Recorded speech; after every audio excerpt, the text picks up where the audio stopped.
अनेक शहरों में उपस्थित सभी मेरे भाइयों और बहनों,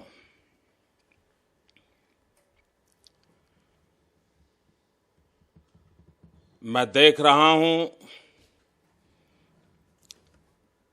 आप खड़े होकर के तालियों की गड़गड़ाहट और गूंज के साथ मुझे सम्मानित कर रहे हैं। ये आपका प्यार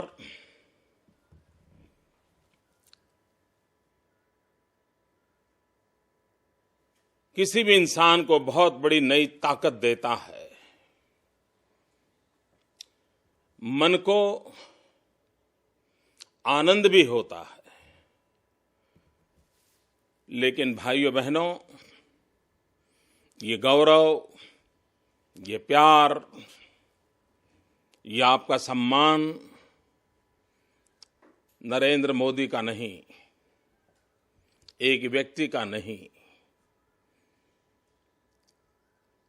ये प्यार, ये सम्मान, ये गौरव 6 करोड़ गुजरातियों का है।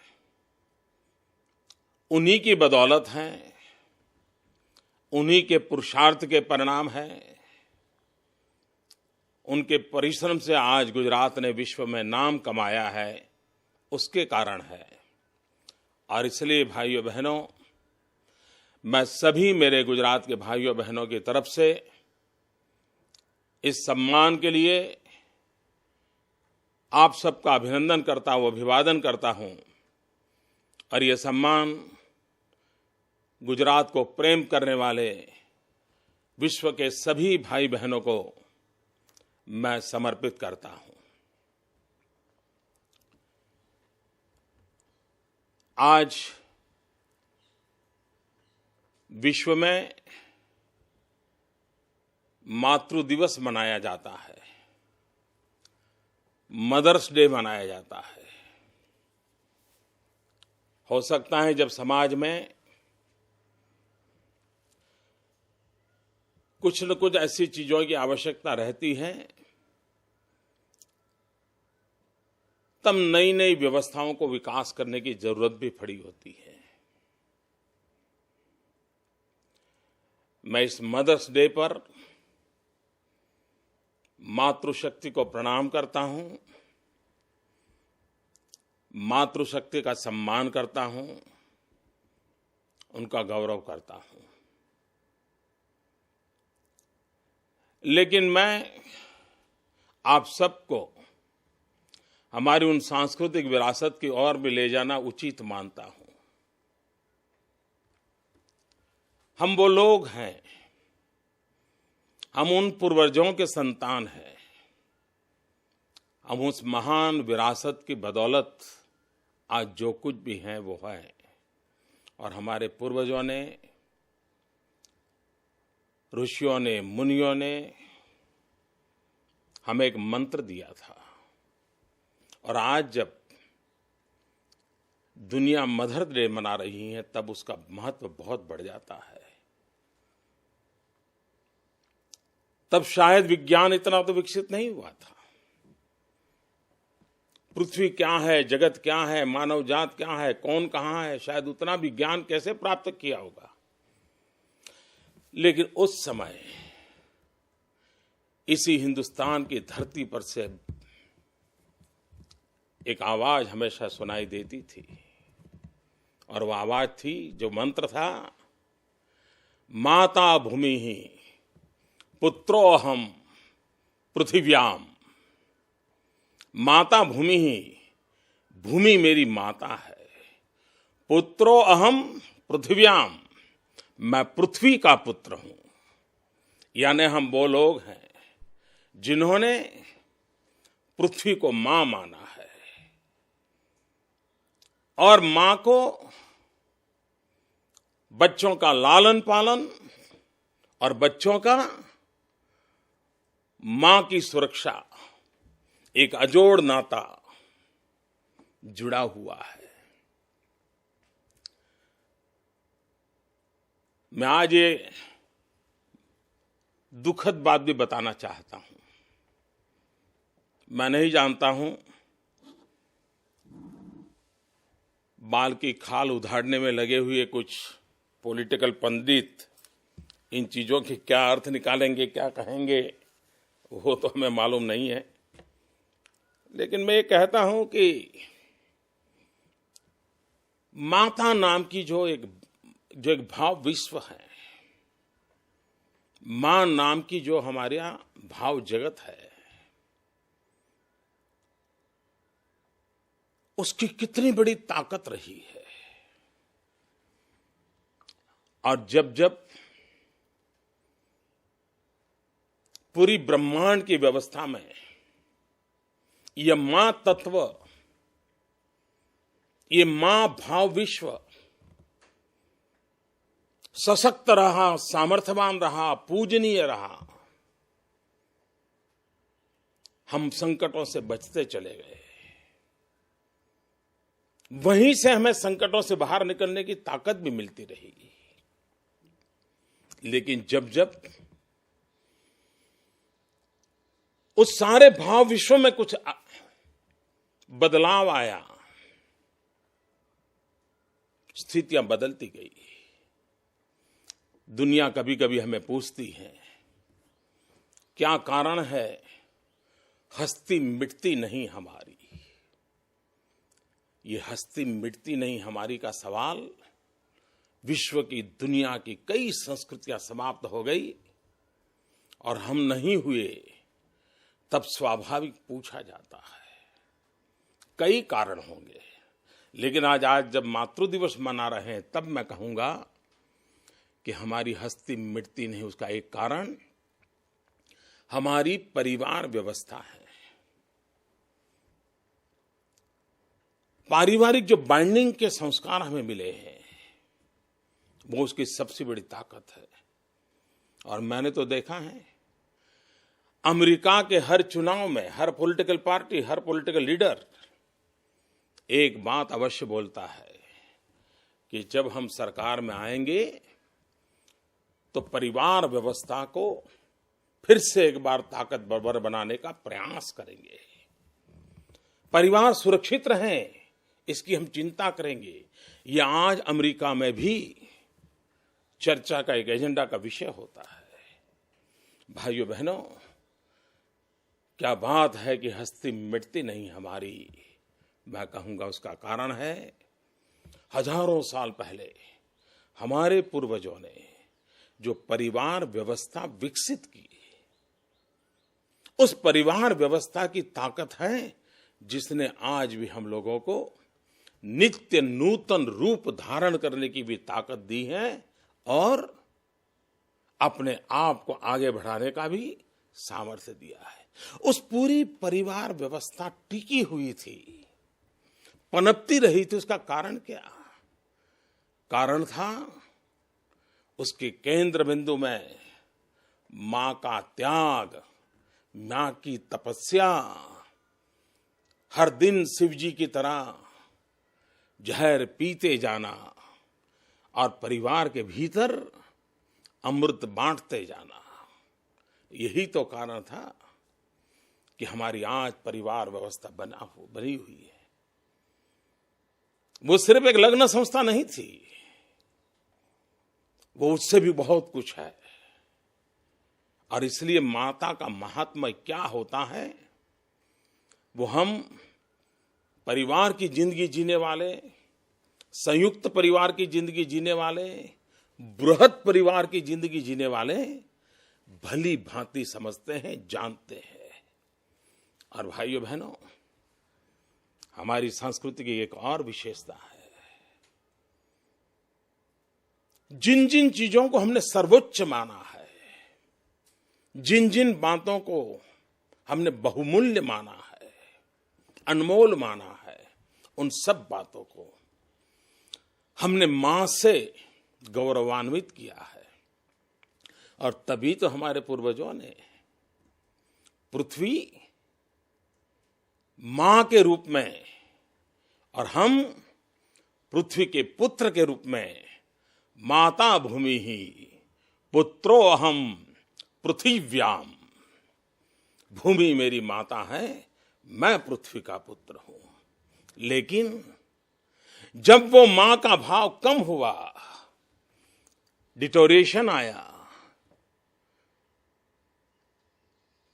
पुत्र को अपनी चिंता ज्यादा जरूरी लगी, मां की चिंता कम हुई और हमने ग्लोबल वार्मिंग को निमंत्रण दिया। आज पूरा विश्व छटपटा रहा है ग्लोबल वार्मिंग से। लेकिन अगर माता भूमि पुत्रो हम पृथ्व्याम ये मंत्र हमने घर घर पहुंचाने में सफल हुए होते और आज भी उसको जीने का अगर सामर्थ्य रखते होते, तो मैं नहीं मानता हूं, मैं कतई नहीं मानता हूं कि आज ग्लोबल वार्मिंग के कारण मानव जात इतनी चिंता में होती। भाइयों बहनों, हम हिंदुस्तान के वासी हैं। गंगा में डुबकी लगा करके पवित्र होने की सपना हर किसी का होता है। जो गंगा हमें पवित्र करती थी, उसी गंगा की पवित्रता की चिंता के लिए आज हम लोग परेशान हैं। क्यों? गंगा तब तक पवित्र रही थी, गंगा तब तक शुद्ध रही थी, जब तक हमारे भीतर गंगा एक मां का रूप थी। लेकिन जिस तरह दिन दुनिया ने हमको सिखाया, अरे पानी पानी होता है, हर नदी नदी होती है, पानी पानी में फर्क क्या होता है, गंगा का पानी भी तो H2O ही है। ये विज्ञान के तराजू से जब हमको पानी की व्याख्याएं दिखाई गई, हमारा मां का भाव कम होता गया, हम रेशनलाइज होते गए, हमारा भाव विश्व के सवाल उठते गए और फिर ऐसा लगने लगा कि हम नदी को भी गंदा कर सकते हैं, हमारा कोई दायित्व नहीं है। और मां जिसको गंगा कहते थे, उसको हम ही ने बर्बाद कर दिया। और इसलिए भाइयों बहनों, हम जिस भूमि से बोल रहे हैं, ये भारत माता हमने मां के रूप में देखा है। हम मदरलैंड बोलते हैं, दुनिया के कई देश हैं जो फादरलैंड बोलते हैं। फर्क तुरंत ध्यान में आता है। भाइयों बहनों, और हमारी अपनी जननी मां, हमारी गुर्जर मां, हमारी भारत मां, हमारी पृथ्वी मां, आइए समय है हम इन सभी मां के रूप को प्रणाम करें, प्रेरणा लें, पुरुषार्थ का संकल्प करें और मां जिस भी रूप में हो उसका सम्मान, उसका आदर, उसकी रक्षा, उसका गौरवगान, ये हमारी न सिर्फ जिम्मेवारी हो, लेकिन वो हमारा DNA होना चाहिए। और तभी तो व्यवस्थाएं चलेगी। आप सब गुजरात दिवस मना रहे हैं, लेकिन मुझे खुशी इस बात है कि आप गुजरात इवेंट भी ग्लोबली मना रहे हैं। मैं देख रहा था शिकागो के मेयर इसमें पार्टिसिपेट कर रहे हैं। मैं देख रहा था जो गुजराती में कभी आए भी नहीं हैं, गुजरात देखा भी नहीं है, ऐसे कई मेरे भिन्न भिन्न भाषा वाले हिंदुस्तान के मेरे भाई बहन इस समारोह में हैं। और जब मैं यहाँ बोलने के लिए खड़ा हुआ तो मुझे पहली सूचना ये मिली कि साहब सिर्फ गुजराती लोग नहीं, वहाँ तो सब लोग हैं, तो आप जरा हिंदी में बोलिए। यही दिखाता है कि भाइयों बहनों, हम सीमाओं में बंद करके सोचने वाले समाज नहीं है। गुजराती जो ग्लोबल कम्युनिटी, वो जहां गया है सबको अपना बनाया है, सबको अपने आप साथ जोड़ा है। और इसलिए विश्व भर में फैले हुए मेरे सभी भारतीयों का, मेरे सभी गुजराती भाइयों बहनों का मैं अंतःकरणपूर्वक अभिनंदन करता हूं कि दुनिया ने आपके माध्यम से हम लोगों को जाना है। विश्व ने आपको जाना पहले, फिर पूछा कि आप कहां से हैं, तब उसे पता चला कि उस महान विरासत की विरासत जिसके पास है वो आप लोग हैं। आपने वहां रहते हुए उस परंपराओं के बीच जीते होने के बावजूद भी वहीं की भाषा, वहां का खानपान, उस जिंदगी को जीने के लिए संजोगों ने आपको वहां रखा हुआ, तो भी आप लोगों ने किसी भी व्यवहार से, आचरण से हिंदुस्तान का नाम बुरा नहीं होने दिया है, गुजरात का नाम बुरा नहीं होने दिया है। उसी का कारण है कि आज सब लोग आपको प्रेम करते हैं, आपके माध्यम से गुजरात को प्रेम करते हैं, देश को प्रेम करते हैं। एक प्रकार से आप सभी वहां बैठे हुए और टीवी के माध्यम से सुन रहे हैं, आप सभी भाई लोग सच्चे अर्थ में आप हमारे कल्चरल एम्बेसडर हैं। और आज का ये अवसर उसमें एक सामूहिकता की ताकत देता है, एक नई शक्ति देता है। और इस अर्थ में भी आप इंडिया परेड करते हैं, कितना गौरव होता है। आप गुजरात दिवस मनाते हैं, कितना गौरव होता है। आप अनेक उत्सवों को वहां बना करके वहां के समाजों को जोड़ते हैं, कितना आनंद और उत्साह, उमंग होता है। और इसलिए आप सभी बहुत बहुत अभिनंदन के अधिकारी हैं। भाइयों बहनों, मुझे और भी एक जानकारी मिली। वहां जो एलिस आइसलैंड का एक बड़ा महत्वपूर्ण अवार्ड होता है, इस बार हमारे 3 गुजरात के भाइयों को भी वो अवार्ड मिला है। डॉक्टर भरत भाई भाराई हैं, श्री महेंद्र भाई हैं, श्री रमेश भाई हैं। मैं आप सबका अभिनंदन करता हूं। हो सकता है और भी होंगे, लेकिन मुझे जो जानकारी मिली, कोई रह जाए तो मुझे क्षमा करना। लेकिन जिन्होंने अपने जीवन में कुछ न कुछ अचीव किया है, उन सबको मुझे अभिनंदन करने का गर्व होता है। मैं उन सबका अभिनंदन करता हूं, स्वागत करता हूं। भाइयों बहनों, आन दिनों सब दूर गुजरात की चर्चा हो रही है, गुजरात के विकास की चर्चा हो रही है। दरअसल ये चर्चा सिर्फ गुजरात की नहीं है। चर्चा क्यों हो रही है? हम पिछले 30 साल की तरफ नजर करें, 20वीं सदी के आखिरी दशक को देखें, 21वीं सदी के प्रथम दशक को देखें, तो सारे विश्व में एक चर्चा केंद्रित है कि 21वीं सदी किसकी सदी? कोई कहता है 21वीं सदी एशिया की सदी, कोई कहता है 21वीं सदी हिंदुस्तान की सदी, कोई कहता है 21वीं सदी चाइना की सदी। ये चर्चा बहुत बड़ी मात्रा में हो रही है। और उसके कारण क्या हुआ? सारा विश्व 21वीं सदी के अनुकूल एशिया में कौन देश किस प्रकार से करवट बदल रहा है, किसका विजन क्या है, किसकी दृष्टि क्या है, कौन किस दिशा में कदम उठा रहे हैं, इस पर चर्चा करते रहते हैं। और जब इतनी बारीकियों से चर्चा रहती है, इतनी बारीकियों से फोकस होता है, तो बहुत स्वाभाविक है कि हिंदुस्तान के हर छोटी मोटी घटना पर विश्व का ध्यान जाता है। आज अगर हमारे यहां किसी एक बेटी पे बलात्कार हो जाए तो सिर्फ हिंदुस्तान नहीं, विश्व भर के अंदर एक आह और आंसू टपकने लग जाते हैं। क्यों? क्योंकि पूरे विश्व को हिंदुस्तान से बहुत अपेक्षाएं हैं, और उसमें कोई खरोच भी आ जाए तो विश्व की मानव जात बहुत बेचैन हो जाती है। हमारे देश में कोई भी दुर्घटना घट जाए, चमड़ी का रंग कोई भी हो, पासपोर्ट के कलर कोई भी हो, हर एक को जैसे कंसर्न लगता है।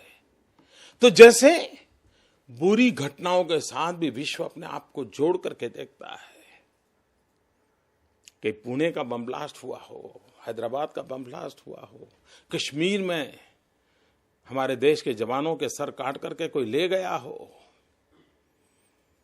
मेरे ही देश के किसी बेटे को दुनिया के किसी देश की जेल में मार दिया जाता हो, घटना कोई भी हो, इन दिनों हिंदुस्तान की हर घटना के साथ विश्व को लगता है कि भाई ये कैसा क्यों होता है। जैसे इन घटनाओं की तरफ जाता है ध्यान, उसी प्रकार से अच्छी घटनाओं का भी आज पूरे विश्व में बारीकी से एनालिसिस हो रहा है। और जब बारीकी से हमारे देश की ओर लोग देखने लगे हैं, तब लोगों का गुजरात की तरफ भी ध्यान गया है। क्या कारण है कि जो राज्य में रेगिस्तान ही रेगिस्तान की चर्चा रही हो, जिस राज्य में 1600 किलोमीटर का समुद्र तट एक प्रकार से बिन उपजाऊ माना गया हो, लोगों को कच्छ और सौराष्ट्र को छोड़ करके रोजी रोटी के लिए बाहर जाना पड़ा हो, जिसके पास नदियां न हो, बारिश न हो, पानी का संकट हो, क्या कारण है कि राज्य आज कृषि के क्षेत्र में अपना नाम रोशन कर रहा हो? क्या कारण है? क्या कारण है कि गुजरात का किसान जो कॉटन पैदा करता है, जो पहले भी करता है, लेकिन आज दुनिया के बाजार में गुजरात कॉटन खरीदने के लिए साल भर पहले से सौदे लग जाते हैं? क्या कारण है? हर बारीक चीजों को दुनिया आज बड़ी गहराई से देखता है। एक विश्व मन तैयार हुआ है। सिर्फ विश्व आर्थिक व्यवस्थाओं के कारण ही हुआ था नहीं, हमारे पूर्वजों ने जो वसुधैव कुटुंबकम की कल्पना की थी, आज किसी न किसी रूप में, कभी खेल के रूप में विश्व की एकता की बात, कभी पर्यावरण के रूप में विश्व की एकता की बात, कभी ग्लोबल इकोनॉमी के नाम पर विश्व की एकता की बात,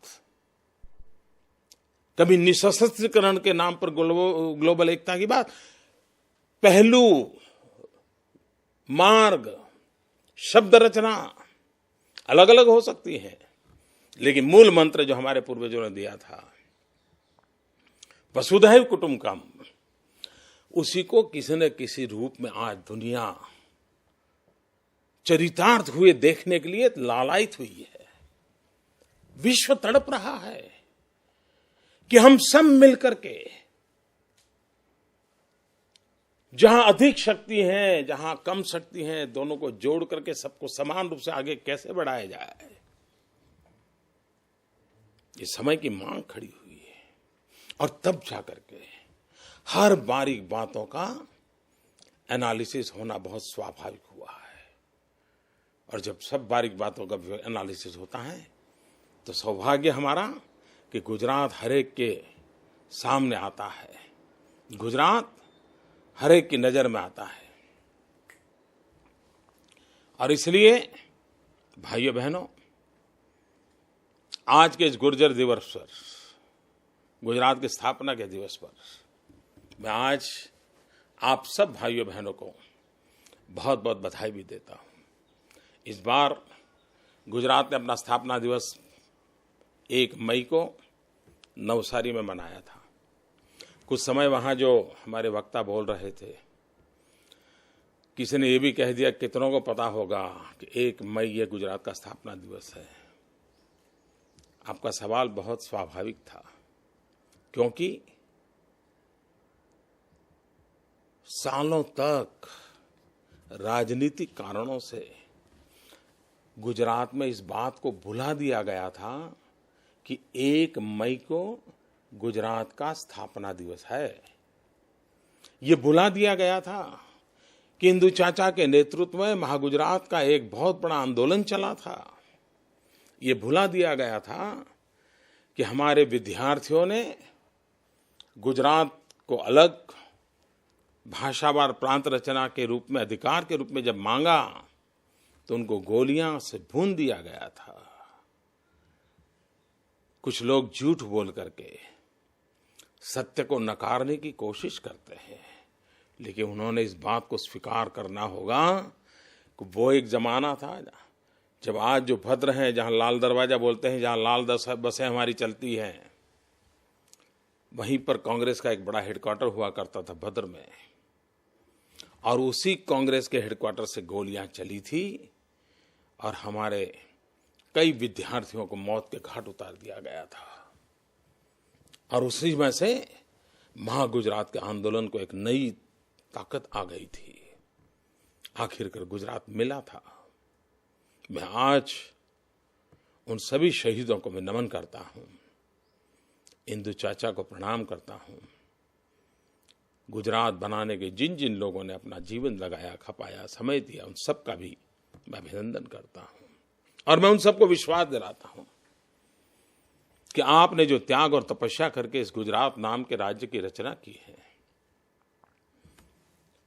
हम कभी भी आपके सपनों को चूर चूर नहीं होने देंगे। हम कभी भी आपकी आशा आकांक्षाओं को कोई खरोच नहीं आने देंगे। ईश्वर ने हमें जितनी बुद्धि दी है, जितनी शक्ति दी है, और आपने जब भी जो दायित्व दिया है, उस दायित्व को भली भांति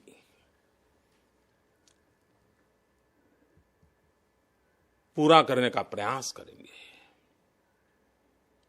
भाइयों बहनों, हम एक ऐसे विकास के सपने को देखते हैं जो सर्वांगीण हो। विकास वो हो जो सर्वसमावेशक हो। विकास वो हो जो सर्वस्पर्शी हो। विकास वो हो जो सर्वदूर हो। ऐसा ना हो कि गुजरात के एक कोने में विकास हो जाए और बाकी सब जगह पर हम वैसे के वैसे रह जाएं।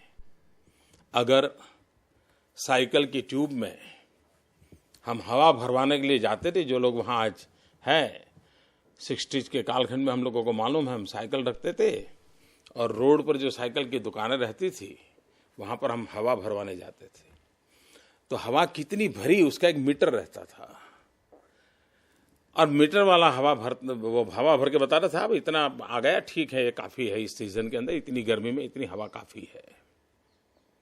लेकिन मान लो उस साइकिल के अंदर एक कोने में एक हवा भर जाए और एक साइकिल की ट्यूब में एक ही तरफ फुग्गा हो जाए, तो मीटर तो ठीक बताएगा, हाँ भाई इतनी हवा भरनी थी, उतनी हवा भर गई। लेकिन वो साइकिल चलेगी क्या? नहीं चलेगी। वो तो साइकिल तब चलेगी कि जब साइकिल में भरी हुई जो हवा है, वो हवा पूरी ट्यूब में समान रूप से फैली हो। अगर उस ट्यूब के अंदर एक कोने में अगर फुग्गा हो गया, गुब्बारा हो गया, तो एक प्रकार से साइकिल को रोकने का कारण बन जाता है। विकास का भी ऐसा ही है। एक कोने में विकास का गुब्बारा हो जाए तो उससे विकास नहीं होता है। हमारे यहां कभी कभी कहा जाता था कि वापी से मुंबई की तरफ जाएं तो बोले गोल्डन कॉरिडोर है, और बड़े गर्व से पुरानी सरकारें सीना तान तान करके कह रही थी कि इतना डेवलपमेंट हुआ, गोल्डन कॉरिडोर तैयार हुआ। मैं कभी कभी सोचता हूं भाई, एक 100 किलोमीटर के रोड की पट्टी के दोनों तरफ अगर उद्योग लग गए और गोल्डन कॉरिडोर बना करके हम नाचते रहेंगे तो विकास होगा। विकास कच्छ में भी चाहिए, विकास बनासकांठा में भी चाहिए, राधनपुर में भी चाहिए, विकास हमारे गुजरात की पूर्व पट्टी आदिवासियों के बीच में भी होना चाहिए। विकास हमारे 1600 किलोमीटर के समुद्री तट पर रहने वाले मेरे मछुआरों का भी होना चाहिए। विकास सर्वस्पर्शी होना चाहिए। बिजली आ गई, अहमदाबाद तो जगमगा रहा हो, लेकिन अगर गांव अंधेरे में डूब गया तो उस विकास से क्या होगा? और तब जाकर के हमने एक आमूलचूल परिवर्तन किया, विकास के रूप को ही बदल दिया है। मैं जानता हूं मित्रों, राजनीतिक विरोधों के कारण लोग कुछ भी आज कहते होंगे। मैंने कहा था ना, बाल की खाल उधेड़ने में लगे हुए। मेरे आज के इस भाषण के बाद भी फैको इंडस्ट्री वाले लग पड़ेंगे, पता नहीं क्या क्या गालियां देंगे, वो अपना काम करेंगे। लेकिन इतिहास को, इस सच्चाई को स्वीकार करने की नौबत आएगी। इस विश्वास के साथ भाइयों बहनों, मैं आपको कहना चाहता हूं कि जिस रास्ते पर हम विकास को ले गए हैं, वो एक ऐसा रास्ता है जो आने वाली सदियों तक गुजरात को नई ऊंचाइयों पर ले जाने की एक भीतर की ताकत को जन्म देने वाला है। मैं एक छोटा उदाहरण देता हूं। हम कहते हैं ना कि विकास में इंफ्रास्ट्रक्चर का बहुत बड़ा महत्व है, कोई इनकार नहीं कर सकता। आप भी मानते हैं कि इंफ्रास्ट्रक्चर अच्छा होना चाहिए, लेकिन इंफ्रास्ट्रक्चर की बात करते हैं तो क्या होता है? रोड्स हो, एयरपोर्ट हो, बस स्टेशन हो, रेलवे स्टेशन हो, यही बातें करते हैं ना। लेकिन कभी बारीकी से देखा है? आपको मैं एक बात बताऊं, तो आप सब विदेश में रहते हैं, आपको बराबर ध्यान में आएगा। हमारे गुजरात के अंदर रोड्स का इंफ्रास्ट्रक्चर क्या था? नॉर्थ टू साउथ, राजस्थान से आओ, गुजरात से पसार होना और महाराष्ट्र की ओर चले जाना। और फिर भी उसको अच्छा इंफ्रास्ट्रक्चर कोई दावा कर सकता है, मैं उसका इतना इनकार नहीं करता हूं। लेकिन अगर गुजरात का विकास करना हो तो इनमें मूलभूत परिवर्तन किया। हमने कहा कि ये हॉरिजॉन्टल रास्ते हैं, उसको हमें वर्टिकल रास्तों से भी जोड़ना होगा। वर्टिकल रास्ते, हॉरिजॉन्टल रास्ते, जब तक उसका नेटवर्क नहीं बनाते हैं, हम पूरे गुजरात को इंफ्रास्ट्रक्चर की ग्रिप में नहीं ला सकते। और इसलिए भाइयों बहनों, जो वर्टिकल रास्ते थे 2 या 3, जो राजस्थान से आते थे और दक्षिण में जाते थे, हमने 9 के करीब हॉरिजॉन्टल रोड बना दिए। जो आदिवासी बेल्ट से निकलते थे पूरब की तरफ से, कोई अंबाजी से निकलता है, पोरबंदर जाके मिलता है, कोई दाहोद से निकलता है, द्वारिका जाकर के मिलता है। तो ये जो हमने पूरा बदलाव लाया, उसका परिणाम ये हुआ कि विकास के फल के लिए एक नई विधा खड़ी हो गई। भाइयों बहनों, अमेरिका के एक प्रेसिडेंट मिस्टर कैनेडी कहा करते थे कि पैसे नहीं हैं जो रास्ते बनाते हैं, लेकिन ये रास्ते हैं जो संपत्ति बनाते हैं। भाइयों बहनों, हमने जो विकास, ये जो इंफ्रास्ट्रक्चर का नया मॉडल खड़ा किया है, उसका लाभ दिखाई दे रहा है। उसी प्रकार से आपने 2-4 जगह पर अच्छी कॉलेजेस, इंस्टीट्यूशन चालू कर दी। आप गर्व कर सकते हो, बच्चे आएंगे, पढ़ेंगे और आप दिखा भी सकते हो, दुनिया के सामने विकास दिखेगा। लेकिन क्या कभी सोचा था कि हमारे पंचमहाल के अंदर, दाहोद के अंदर, साबरकांठा के अंदर, जहां ट्राइबल बस्ती रहती है, डांग है, ऐसी जगह पे भी कोई यूनिवर्सिटियां हो सकती हैं, ऐसी जगह पे कोई इंजीनियरिंग कॉलेज हो सकती है, ऐसी जगह पे कोई मेडिकल कॉलेज हो सकती है? भाइयों बहनों, हमने उस पर बल दिया। वो एक हमने ढूंढा कौन सा तहसील है जहां विज्ञान की स्कूल नहीं है, पहले वो करो। अच्छी लेबोरेटरी नहीं है, वो करो। फिर धीरे धीरे engineering college, medical college, pharmacy की कॉलेज, नर्सिंग की कॉलेज, यानी इतने दायरा हमने बढ़ाया। और उसी का तो परिणाम है, हमारे यहाँ पहले 11 यूनिवर्सिटी थी। कोई भी कहेगा भाई गुजरात में कौन कहता है शिक्षा नहीं थी? थी, 11 यूनिवर्सिटी थी, कौन मना करता है? लेकिन आज 10 साल के भीतर 44 यूनिवर्सिटी है। क्या आप इसका इनकार कर सकते हो?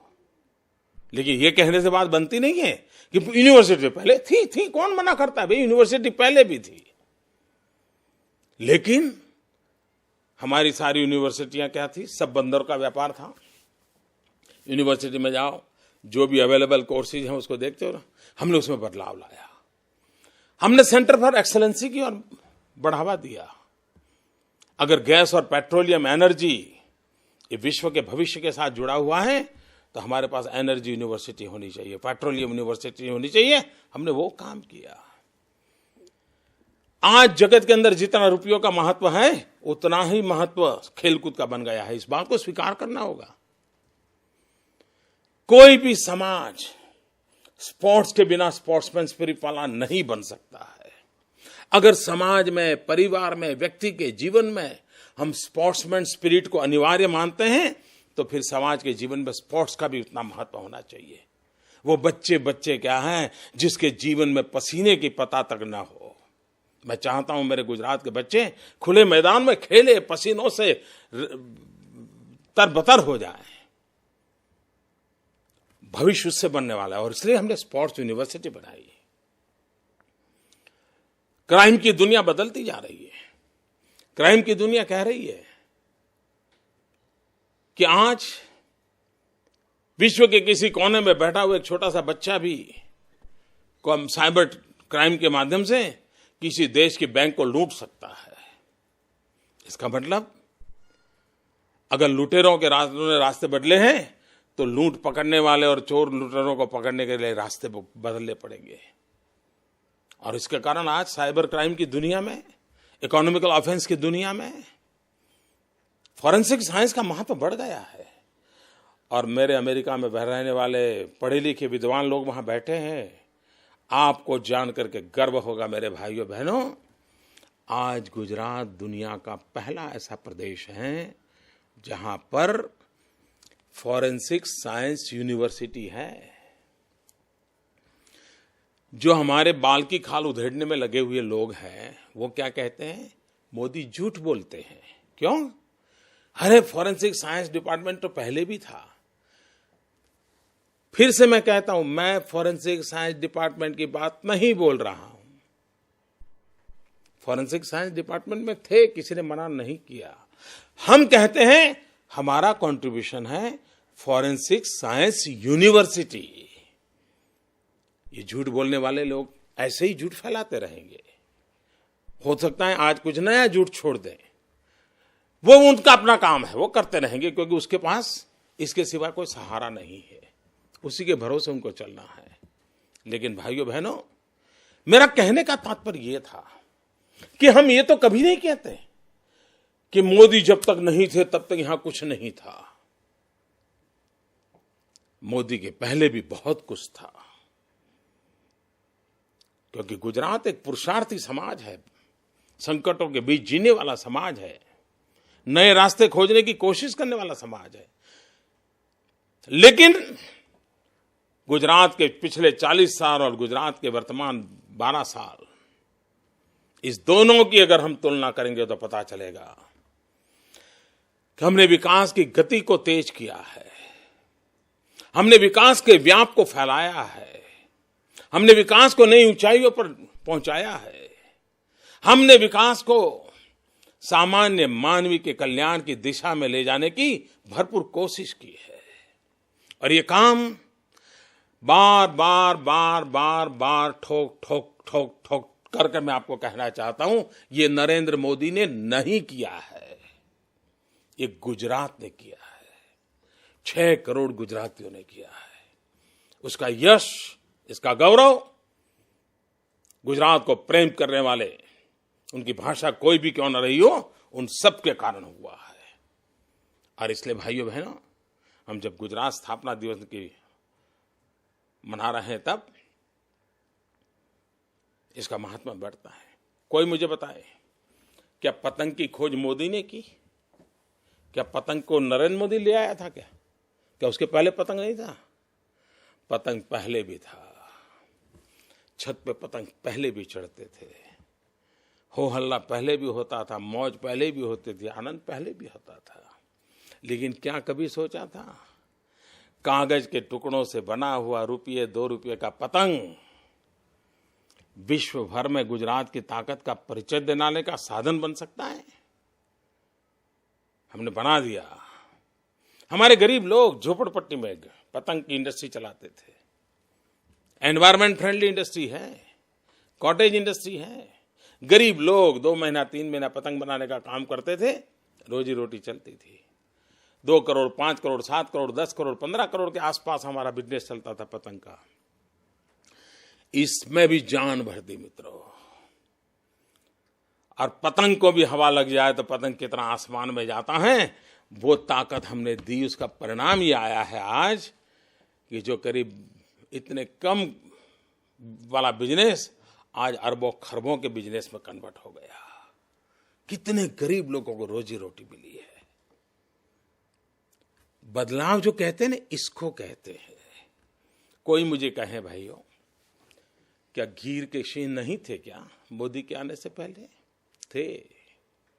कोई मुझे कहे भाइयों, 1600 किलोमीटर समंदर किनारा नहीं था क्या? था। कोई मुझे कहे श्री कृष्ण की द्वारिका पहले नहीं थी क्या? थी।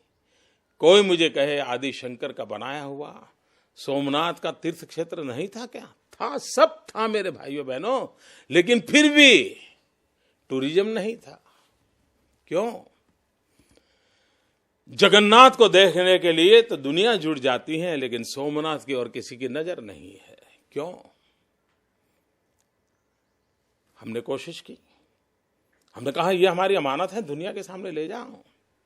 और श्रीमान अमिताभ बच्चन गुजरात के एम्बेसडर बनकर आज दुनिया के हर कोने में जाकर के कह रहे हैं, गुजरात नहीं देखा तो कुछ नहीं देखा। कुछ दिन तो बिताओ गुजरात में। और लोग आते हैं, देख रहे हैं, सब कुछ था, दिशा नहीं थी, दृष्टि नहीं थी भाइयों। और इसलिए आज जो गुजरात के विकास को नकारने पर राजनीतिक कारणों से लगे हुए, वो यही कहते हैं, पहले भी था, और इसलिए आज मैं इस मंच पर से उनको आह्वान करता हूं कि 1600 किलोमीटर का समुद्री किनारा था, मान लिया था, लेकिन मछली के सिवा आपने कोई विकास के लिए उपयोग किया था? नहीं किया था। आज हिंदुस्तान का 35% कार्गो गुजरात के 1600 किलोमीटर समुद्री तट पर से चल रहा है। 41 मेजर और माइनर पोर्ट बनाने की दिशा में हमने काम किया है। कब तक नकारते रहोगे? भाइयों बहनों, रेगिस्तान पहले भी था, लेकिन वो रेगिस्तान आपको संकट लगता था। क्या करे, सर पे हाथ मारते रहते थे कि रेगिस्तान है, क्या करेंगे, गुजरात क्या करेगा, क्या होगा। अरे उसी रेगिस्तान में हमने नई जान फूंक दी दोस्तों। आज वही मेरे कच्छ के रण को, सफेद रण को देखने के लिए दुनिया उमड़ पड़ रही है। लोगों को लगता है ताजमहल तो देखा, लेकिन जब तक कच्छ का रण नहीं देखा तो ताजमहल देखना भी अधूरा रह जाएगा, ऐसा लोग मानने लगे हैं। क्या कभी सोचा है, व्हाइट रण, दुनिया की अजोड़ ताकत हमारे पास है। पहले भी देखो, मैं मोदी ने आकर के उसको कोई चुना नहीं लगाया कि रण सफेद हो गया, वो पहले भी था, लेकिन पता नहीं क्यों। और आज लाखों लोग हमारे कच्छ के रण में आते हैं, और आते हैं इतना ही नहीं, करोड़ों करोड़ों रुपयों का हैंडीक्राफ्ट की बिक्री होती है। हैंडीक्राफ्ट में कौन है? गरीब माताएं हैं, बहनें हैं। वो कपड़े पर नक्शे काम करते हैं, पेंटिंग करती हैं, नई नई चीजें करती हैं। ये हमारे गुजरात का वारली पेंटिंग आज दुनिया में फैल रहा है। टूरिज्म आते ही गरीब से गरीब आदमी को रोजी रोटी मिलती है। मेरे गिर के शेर, गिर के लायन, किसी को पता तक नहीं था।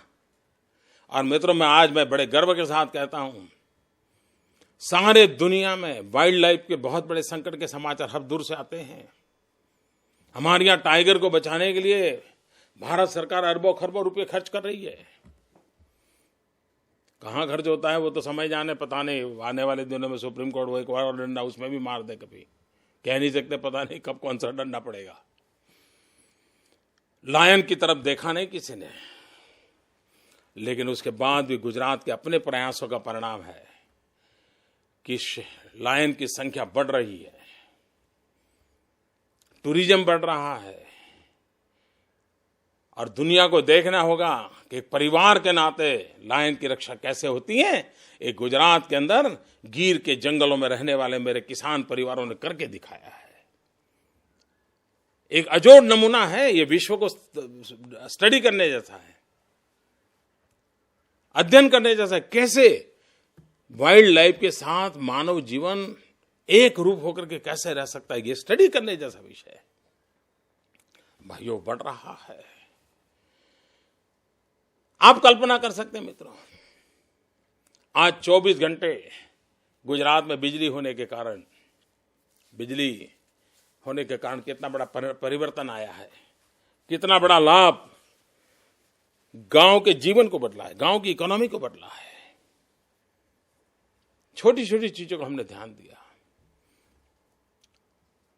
2001 का सेंसस रिपोर्ट आया, और जब उसमें माल न्यूट्रिशन की बड़ी गंभीर चर्चा हमारे सामने आई, तो उस माल न्यूट्रिशन की चर्चा के हमने देखा था सारे देश में। और अभी तो प्रधानमंत्री जी भी कह रहे हैं, भारत सरकार भी अपने हिंदुस्तान के टीवी एडवर्टाइज देखी होगी तो इस कुपोषण की चर्चा करती है। लेकिन मजा ये है, ये बाल की खाल उधेड़ने वाली जो टोली है, गुजरात के खिलाफ लगातार झूठ फैलाने वाली, वो जब कुपोषण की चर्चा आती है तो हिंदुस्तान के कुपोषण की चर्चा नहीं, कि अकेले गुजरात को गाली देते। खैर, हम उसमें से भी अच्छा करने की कोशिश करेंगे। उन गालियों का भी गुलदस्ता बना करके हम सुवास फैलाने की कोशिश करेंगे। ये हमारी कोशिश है भाइयों बहनों। और हमने पहले ही 2004 से मिशन उठाया, अरबों खरबों का बजट खर्च करना शुरू किया, जन जागृति का प्रयास किया। और अभी लेटेस्ट सीएजी का रिपोर्ट है, वो सीएजी का रिपोर्ट कहता है कि पूरे हिंदुस्तान में कुपोषण से मुक्ति के जो प्रयास हो रहे हैं, उसमें सबसे अधिक सफल कोई हुआ है तो गुजरात का मॉडल हुआ है। 33% इंप्रूवमेंट सफल पाने में हमें यश मिला है। लेकिन वहीं से अटकने की बात नहीं है, मुझे आगे भी बढ़ना है। मेरा विश्वास है कि हमारी मां तंदुरुस्त हो, हमारे बच्चे तंदुरुस्त हो। अगर हमारी बेटियां तंदुरुस्त नहीं होगी तो जब वो मां बनेगी तब संतान भी तंदुरुस्त पैदा नहीं हो सकता। और अगर बच्चा तंदुरुस्त नहीं है तो हिंदुस्तान की आने वाली कल तंदुरुस्त नहीं हो सकती, मानव जात तंदुरुस्त नहीं हो सकती है, स्वस्थ नहीं हो सकती। हमारी ये भावात्मक बात है, हम उस पर भी बल दे रहे हैं। विकास की नई ऊंचाइयों को पार करने के भिन्न भिन्न अनेक प्रयास किए हैं।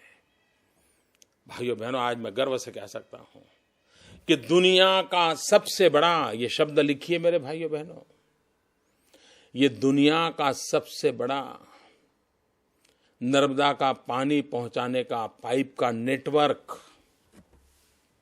इसी 10 साल में खड़ा हुआ है। दुनिया का सबसे बड़ा 9,000 गांवों में नर्मदा का शुद्ध पानी पाइपलाइन से पहुंचाने में हमें सफलता मिली है। 18,000 गांवों में ब्रॉडबैंड कनेक्टिविटी है।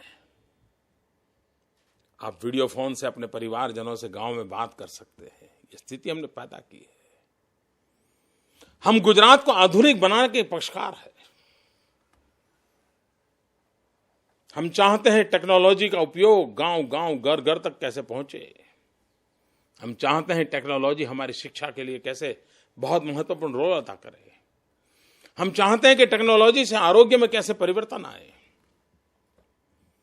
एफिशिएंसी कैसे आए, ट्रांसपेरेंसी कैसे आए। और उसमें हमने पहल की है। मित्रों, हमारी तो हालत ये है, मैं आपको एक छोटी बात बता दूं भैया, कभी भी आपको शक हो जाए, झूठ इतना सुनते हो तो कभी कभी आपको भी शक, यार ऐसा होता, क्योंकि झूठ 24 घंटे चलता है।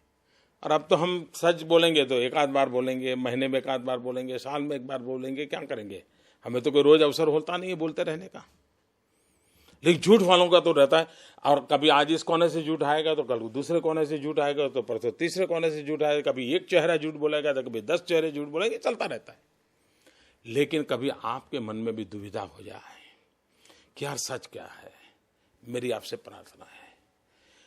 पिछले 10 साल में भारत सरकार ने भिन्न भिन्न चीजों के लिए कई अवार्ड्स दिए हैं।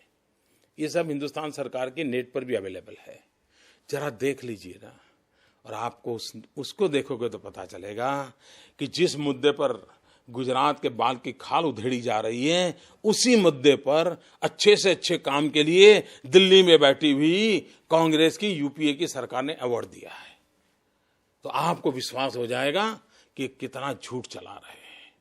भाइयों बहनों, आज देश एक नए संकट की ओर जा रहा है। मैं जानता हूं गुजरात दिवस है, लेकिन मैं भारत मां का बेटा भी हूं। और आप जो वहां बैठे हैं, मैं जानता हूं आप लोगों को भारत मां की कितनी चिंता है, उसको मैं कम नहीं आंकता हूं। भाइयों बहनों, देश में जब शासन दुर्बल होता है तो कितना नुकसान होता है, ये हम पिछले 1 महीने की घटनाएं देखिए। आपने कभी सोचा है मित्रों, मेरे देश का विदेश मंत्री इंटरनेशनल फोरम में भाषण करता हो और किसी दूसरे देश के कागज को हाथ में लेकर के पढ़ना शुरू कर दे। कितनी बेइज्जती मेरे देश की हो रही है भाइयों। और ये कोई पॉलिटिकल मुद्दा नहीं है, ये कोई अपने साथी पक्षों के दबाव का मुद्दा भी नहीं है, एक्सप्लॉयटेशन का मुद्दा भी नहीं है, लेकिन पता नहीं कोई परवाह नहीं है। आप कल्पना करें, हमारे देश के जवानों के सर काट के ले जाएं और कुछ दिनों के बाद उसी देश के प्रधानमंत्री को चिकन बिरयानी का भोजन दिया जाए, तब सवाल उठते हैं मित्रों। सवाल उठता है चाइना आकर के हमारे दरवाजे पर दस्तक दे दे। और मैं हैरान हूं जी, चाइना तो हिंदुस्तान की धरती पर से अपनी फौज को वापस ले जाए, लेकिन ये नहीं समझ पा रहा हूं कि हिंदुस्तान की सेना हिंदुस्तान की धरती से अपनी सेना को क्यों हटा रही है। दिल्ली की सरकार जवाब नहीं दे पा। सिंपल सा सवाल है कि चाइना हिंदुस्तान में घुस के आया, वापस गया, ठीक बात है, लेकिन क्या कारण है हमारी धरती पर से हम भी पीछे गए। और तब जाकर के सामान्य मानव के मन में सवाल खड़े होते हैं। दिल्ली में इतनी मजबूत ताकतवर सरकार होने के दावे हो रहे हैं, लेकिन हमारी माताओं बहनों की सुरक्षा को लेकर के हमें चिंता हो रही है। भाइयों बहनों, करप्शन का ये घिनौना रूप शायद ही दुनिया के किसी समाज को देखने को मिला होगा जो आज हम लोगों को देखने को मिल रहा है। और कोई परवाह भी नहीं है। क्या स्थिति बनी है, कोयले तक को नहीं छोड़ा गया, तब क्या बचा है। और इसलिए भाइयों बहनों, इस घर को आग लग गई घर के चिराग से। हम ही लोग हमें बर्बाद करने पर तुले हुए हैं। भाइयों बहनों, इस मंच पर से मैं दिल्ली सरकार की आलोचना करने के लिए कुछ कहना नहीं चाहता हूं, लेकिन इस भारत मां को जब याद करने का हम अवसर मना रहे हैं, तब ये पीड़ा सहज रूप से, ये दर्द, ये वेदना कभी कभी शब्दों में फूट पड़ती है। काश भाइयों बहनों, 21वीं सदी हिंदुस्तान की सदी बनाने के लिए हमारी युवा शक्ति को हम जोड़ने में सफल होते, हमारी मातृशक्ति को जोड़ने में सफल होते, तो 19वीं शताब्दी के उत्तरार्ध में जो उत्साह, उमंग और आनंद का माहौल था, 21वीं की शताब्दी के प्रथम दशक में वो रियलिटी के रूप में दिखाई देता। लेकिन हुआ उल्टा है। पिछले 6-8 साल के कार्यकाल, घटनाक्रमों, इन सब ने निराश कर दिया है। भाइयों बहनों, लोग मुझे पूछते हैं, आपके मन में भी होगा, आप कहिए कि आज देश में सबसे बड़ा संकट क्या है। भाइयों बहनों, मैं मानता हूं सबसे बड़ा संकट है भरोसा नहीं रहा। किसी को किसी पे भरोसा नहीं है। भरोसे करने वाली हर इंस्टीट्यूट में गिरावट आई है। ये भरोसा हमने पुनः स्थापित करना होगा। व्यवस्थाओं पर भरोसा हो,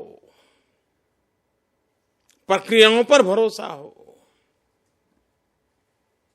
इरादों पर भरोसा हो, नीतियों पर भरोसा हो, नियत पे भरोसा हो, नैतिकता पर भरोसा हो।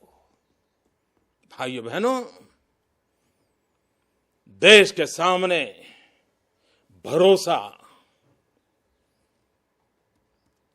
हम पे कैसे पुनः स्थापित करें, ये बहुत बड़ा आह्वान है। और ये शब्दों से भरोस जाने वाली भरोसा नहीं होता है मित्रों। रास्ते चलता हुआ कोई भी व्यक्ति अगर बच्चे को कहे कि बेटा कूद पड़, मैं तुम्हें कैच कर लूंगा, कोई बच्चा नहीं कूदेगा। लेकिन मां कहती है कि बेटे कूदो, मैं हूं, माँ बच्चे को भरोसा होता है, वो पीएचडी डिग्री किया हुआ नहीं होता है, लेकिन वो कूद करके माँ के हाथों में जाके गिरने में उसको डर नहीं लगता है। क्यों? भरोसा है। कितना ही ताकतवर आदमी आकर के बोल दे बेटा कूदो मैं उठा लूंगा, नहीं पड़ता है, वो गिरता नहीं है, जंप नहीं लगाता है। क्यों? उसको उसकी ताकत से लेना देना नहीं है, उसका संबंध भरोसे से है। मां पर भरोसा है तब बच्चा कूदने करके उसके हाथों में गिरने के लिए तैयार हो जाता है। आज हिंदुस्तान के सामने सबसे बड़ी नीड है भरोसा। और मैं मानता हूं भाइयों बहनों, अमेरिका ने अभी अभी चुनाव के अंदर अपना रुतबा दिखाया। किस बात पे? होप, आशा जगाई। नौजवान बेरोजगार हुए तो आशा जगाने की कोशिश की गई। भाइयों बहनों, हिंदुस्तान में भरोसा एक बहुत बड़ी अनिवार्य बने हो गया है। नेता पे भरोसा हो, नीतियों पर भरोसा हो, दलों पे भरोसा हो, समाज व्यवस्थाओं पर भरोसा हो, समाज पे भरोसा हो। हर बेटी को किसी भी पुरुष पे भरोसा होना चाहिए। अगर उसके जीवन में गिरावट आई तो बेटियां भरोसा कैसे करेगी? ये भरोसे के संकट से देश गुजर रहा है। और एक बार भरोसा टूट जाता है तो लोग गलत रास्ते अपना लेते हैं, टिकने के लिए, जूझने के लिए, जीने के लिए। और ये भरोसा तोड़ने का काम कुछ व्यक्तियों के आचरण से हुआ है। उच्च पदों पर बैठे हुए लोगों के आचरण ने, उनके व्यवहार ने, उनकी रीतियों ने, नीतियों ने देश के भरोसे को तोड़ दिया है। 120 करोड़ लोगों का भरोसा टूट चुका है। भाइयों बहनों, आज जब मां गुर्जरी का स्मरण कर रहे हैं, तब आप गुजरात के गौरव का गान करने के लिए बैठे हैं, तब मैं विश्वास से कहता हूं मित्रों, आज गुजरात के अंदर कहा जाए कि भाई पानी का संकट है, हमको हमारे पुराने चेक डैम को अगर थोड़ा खाली कर दिया, उसके मिट्टी निकाल दी तो होगा। भाइयों बहनों, मैं विश्वास से कहता हूं सरकार की जरूरत नहीं पड़ती। मेरे गांव के किसान खुद चेक डैम को ठीक करने लग जाते हैं। क्यों? भरोसा है। भाइयों बहनों, ये भरोसा बहुत बड़ी ताकत होती है। आज गुजरात ने जो विकास किया है, आज गुजरात जो प्रगति कर रहा है, वो किसी व्यक्ति के कारण नहीं कर रहा है। विकास इसलिए हो रहा है, हरेक को हरेक में भरोसा है। हर कोई भरोसे के आधार पर हिम्मत के साथ निर्णय कर पा रहा है। हर कोई को भरोसा है कि हाँ भाई आगे बढ़ेंगे तो कोई तो होगा, कुछ तो व्यवस्था होगी। आइए भाइयों बहनों, आज इस भरोसा का संकल्प करें। हम भी लोगों को भरोसा दें। हम भी अपने आचरण और व्यवहार से ये खाई को भरें। फिर एक बार भरोसे के पर हम आगे बढ़ें। आप लोग जो बड़ी उम्र के लोग हैं, आपने कभी अपने बचपन में जहां 60, 70, 75 के लोग बैठे होंगे, क्या कभी आपने बाजार में शुद्ध घी की दुकान ऐसा बोर्ड देखा था?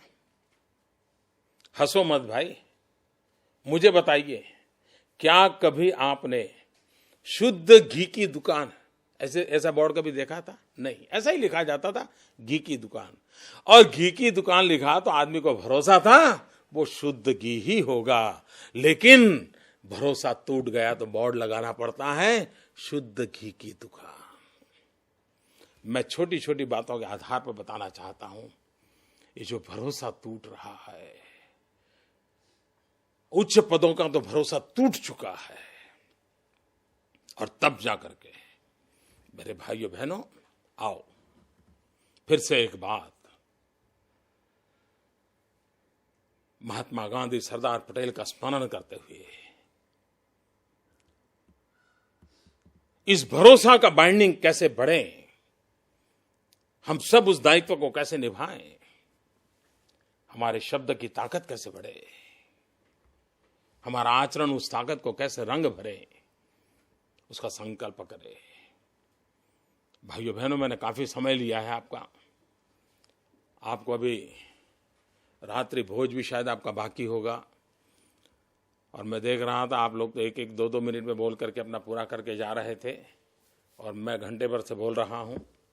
आप भी शायद आपके मन में काफ़ी सवाल बवाल भी रहते होंगे। एक छोटी सी बात बता दूं, मेरी विश्व भर में बैठे हुए मेरे अमेरिकन भाइयों से प्रार्थना है, गुजरात के मेरे भाइयों से प्रार्थना है, गुजरात को प्रेम करने वाले भाइयों से प्रार्थना है, हिंदुस्तान को प्रेम करने वाले मेरे सभी भारतीय भाइयों बहनों को प्रार्थना है। गुजरात में हमने लोगों ने एक सपना संजोया है, और वो सपना है हम विश्व की सबसे बड़ी मूर्ति बनाना चाहते हैं, और दुनिया के सामने हम अपना एक रुतबा खड़ा करना चाहते हैं।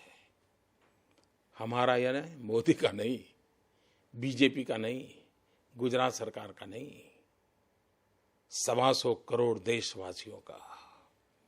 और जिस महापुरुष ने हिंदुस्तान को एकता के बंधन में बांधा,